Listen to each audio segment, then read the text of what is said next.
La policía de Wisconsin no podía creer los elementos que decoraban la caótica escena.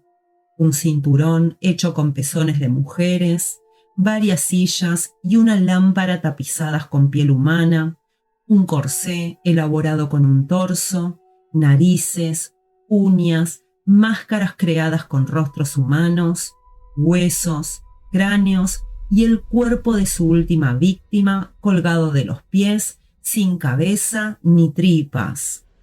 Pero el desorden de la planta baja contrastaba con la pulcritud de la parte superior de la vivienda, donde el asesino, que marcó a fuego a la cultura pop de los 80 y 90, había cuidado de su madre hasta su muerte.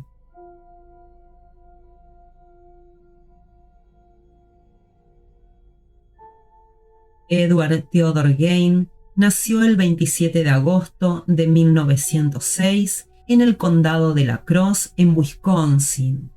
Su padre, George, era alcohólico y tenía una tienda de comestibles, y su madre, Augusta, era una ama de casa luterana que le tenía miedo a Dios. La familia era completada por Henry, el hermano mayor de Ed. Posiblemente porque Augusta consideraba que La Crosse era una ciudad propensa al pecado, la familia Gain se mudó años después a una granja de 80 hectáreas en el pequeño pueblo de Plainfield, donde poco a poco Ed cosechó la relación de amor que marcó el vínculo con su madre y forjó su historia. Augusta era una ferviente religiosa que creía en el apocalipsis y consideraba que las mujeres eran todas unas prostitutas creadas por el diablo para tentar a los hombres. Por esto, obligaba a sus hijos a leer a diario la Biblia, en especial el Antiguo Testamento, el cual interpretaba casi literalmente. Augusta solo había tenido sexo con su marido para procrear y no creía en la amistad entre hombres y mujeres, motivo por el cual castigaba severamente a sus hijos si los veía jugando con sus compañeras de colegio. Por esos años, Augusta solo dejaba salir a sus hijos para ir a la escuela y trataba de evitar que ellos se relacionaran con las personas, en especial con las mujeres, tanto adultas como niñas de su edad. Aunque algunas versiones aseguran que Ed Gain fue un buen estudiante, sus vecinos lo desmintieron, contando que apenas llegó hasta séptimo grado y que abandonó la escuela para trabajar en la granja, lo cual hizo hasta que en 1940 falleció su padre, razón que obligó a los hermanos Gain a salir de la granja y buscar un trabajo. Ed se desempeñó realizando pequeñas tareas de mantenimiento y cuidando a los hijos de sus vecinos. Siempre se dijo que se entendía mejor con los niños que con los adultos, y aunque era diferente, todos confiaban en él, definiéndolo como un raro inofensivo.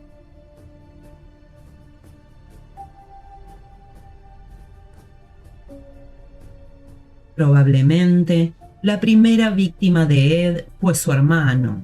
Los dos trabajaban duro, pero Henry tenía su propia lectura del mundo y había comenzado a criticar la idiosincrasia de Augusta. A Ed le incomodaba escucharlo hablar mal de su madre, pero lo que más le molestaba era que cuestionara el evidente complejo de Edipo que él había desarrollado respecto de su mamá. Fue en ese contexto que el 16 de mayo de 1944 se produjo un confuso incendio dentro de los campos de la familia. El fuego se descontroló y se acercó a la casa de los Gain. Cuando los bomberos terminaron de combatir las llamas, se dieron cuenta de que Henry había desaparecido. Horas más tarde, su cuerpo fue hallado. Estaba boca abajo y tenía signos de haber sido golpeado. Las posteriores pericias demostraron que Henry, en realidad, murió asfixiado, pero el caso prácticamente no se investigó. La muerte de Henry le dio vía libre a la relación casi incestuosa de Ed y su madre, pero apenas unos meses después, Augusta sufrió un paro cardíaco que la mantuvo en reposo por 12 meses, en los cuales Ed se mantuvo a su lado día y noche. Sin embargo, el 29 de diciembre de 1945, Augusta finalmente falleció, dejando solo a Ed. En ese momento, Ed Gein sintió el vacío más grande del mundo y su vida cambió para siempre.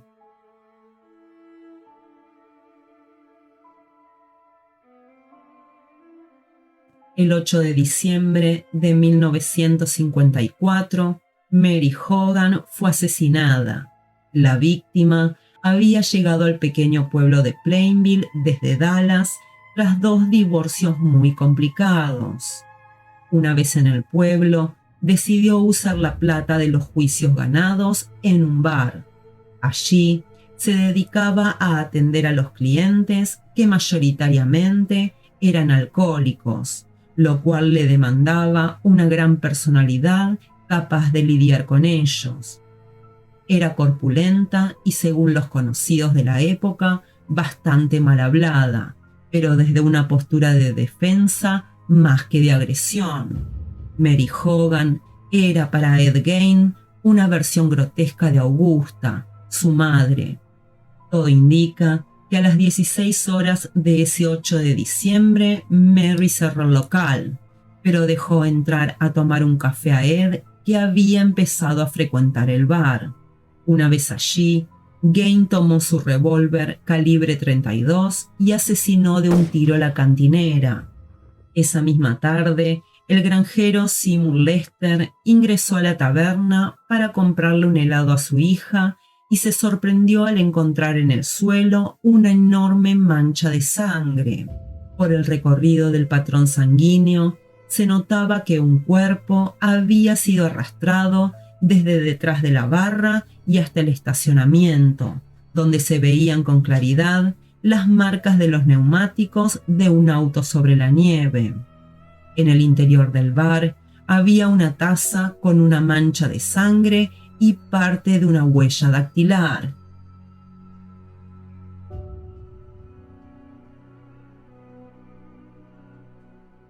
La desaparición de Mary Hogan comenzó a ser investigada por un inexperto alguacil que solo había visto cadáveres durante la Segunda Guerra Mundial, pero que muy poco sabía de criminología y quizás nunca pensó en encontrarse con un caso así.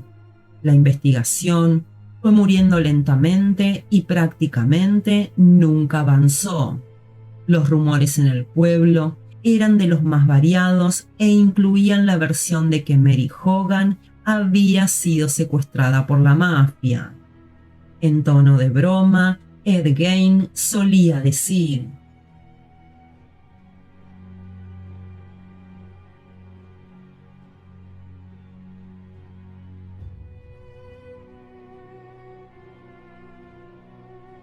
el crimen por el que Ed Gein finalmente fue descubierto fue sencillamente torpe.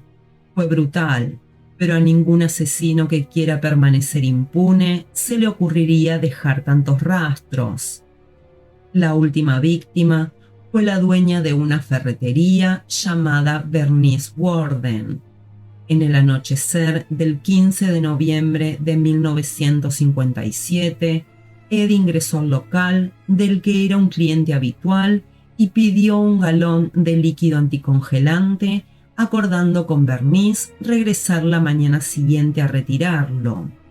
Al otro día, comenzaba la temporada de caza de ciervos en Plainfield.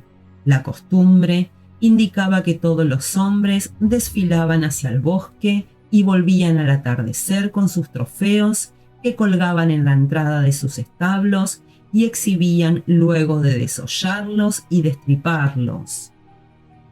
Aquel día en el pueblo se empezó a rumorear que era raro que Bernice no abriera la ferretería. por lo cual, cuando su hijo regresó de cazar, inmediatamente dio aviso a la policía. Les dijo que al igual que Mary Hogan, su madre había desaparecido y no tardó en apuntar a Ed, cuyo nombre figuraba en la última factura de venta. En este punto, todos los caminos conducían a la granja de Ed Gein.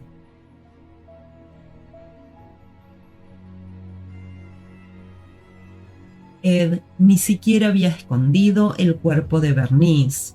Lo había colgado de las piernas en un galpón que lindaba con su vivienda y le había puesto unos ganchos en las orejas, por lo que la policía cree que lo iba a usar para decorar el techo de su casa. Como a los ciervos, Ed la había destripado. Bernice era su trofeo. Frente a una estufa estaba su corazón y en una bolsa su cabeza. En medio de la oscuridad, ya que la granja no tenía luz, la policía fue descubriendo con la ayuda de linternas la terrorífica escena.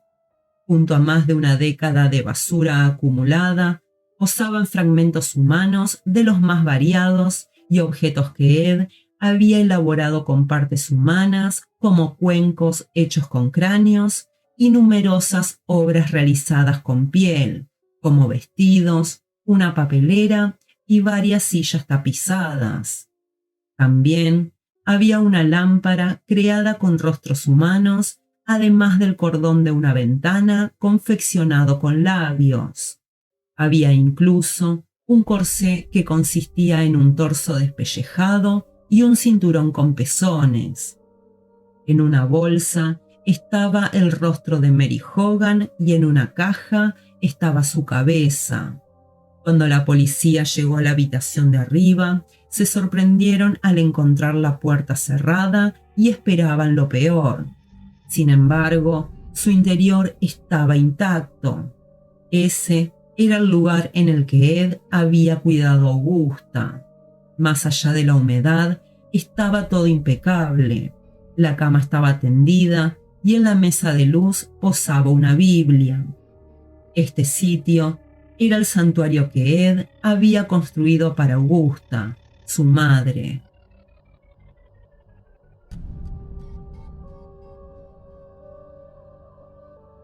En un comienzo, Ed se mantuvo 30 horas en silencio. Recién cuando le dijeron que lo iban a poner frente al cadáver de Bernice, Gein abrió la boca, pidió una tarta de manzana con queso cheddar y confesó. Era el final del psicótico anónimo y el inicio de un ícono cultural conocido como el carnicero de Plainfield, cuya historia llegaría al cine e inspiraría a emblemáticos personajes. Además de los crímenes de Mary Hogan y de Bernice Worden, Ed confesó que desde la muerte de su madre hizo unas 40 visitas al cementerio de Plainfield. Para ello, solía leer los obituarios para así saber cuándo y dónde iban a enterrar a mujeres y esa misma noche profanaba sus tumbas. En algunos casos, robó cuerpos enteros, en otros solo algunas partes. Pero hubo algo que Ed siempre negó. Dijo que jamás había mantenido relaciones sexuales con los cadáveres o comido carne humana.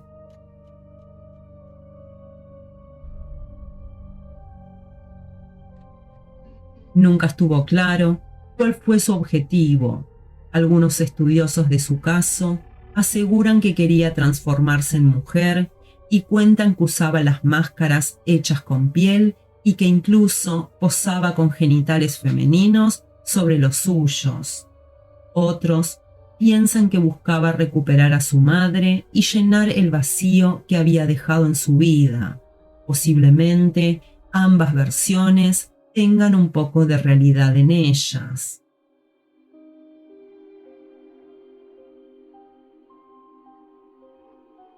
A Ed lo evaluaron durante un mes. El 6 de enero de 1958 se realizó una audiencia en la que los peritos informaron su diagnóstico: esquizofrénico, propenso a sufrir alucinaciones. Ed le había dicho a los psicólogos que se consideraba a sí mismo un instrumento de Dios para resucitar a los muertos. A causa de este diagnóstico, el juez lo declaró incapaz y lo envió al hospital psiquiátrico estatal. Mientras, el pueblo de Plainfield estaba revolucionado. Los vecinos querían que terminara la pesadilla y se esfumara el torbellino de periodistas y curiosos que los había invadido. El 30 de marzo fue el final. Aquel domingo se iban a subastar la granja de Ed Gein y los muebles que no habían sido secuestrados e incinerados por la policía. Pero el pueblo amaneció con una densa columna de humo negro.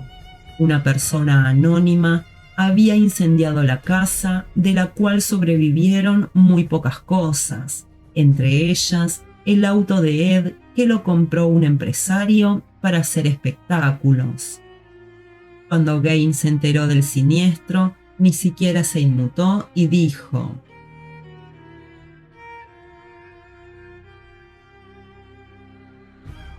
los empleados del hospital recordaron siempre a Ed como un paciente modelo que nunca les ocasionó problema alguno. Cuentan que Ed solía leer el diario y casi no conversaba, y así se mantuvo hasta que en 1968 una junta médica notificó a la justicia que estaba listo para ser sometido a un juicio. Fueron 9 días de audiencias hasta que lo hallaron culpable de asesinar a Bernice Worden. Tras esta sentencia, Ed fue alojado nuevamente en un hospital psiquiátrico.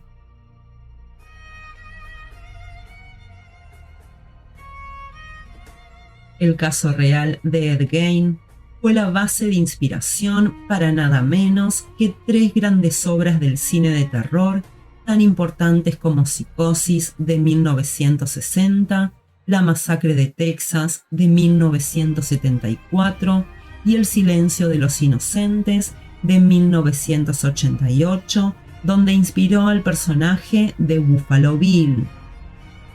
Hay además 3 películas biográficas: Trastornado de 1974, que se convirtió en un film de culto gore; Ed Gein in the Light of Moon del año 2000, la más fiel a la historia real; y Ed Gein The Butcher of Plainfield del año 2007, muy alejada de los hechos. A su vez, Bates Motel no es la única serie inspirada en Ed.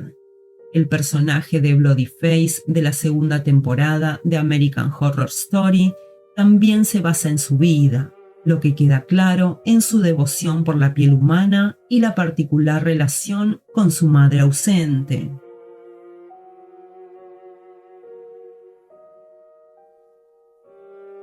Ed pasó sus últimos días recostado en su cama y murió de un paro cardiorrespiratorio en 1984 a los 77 años.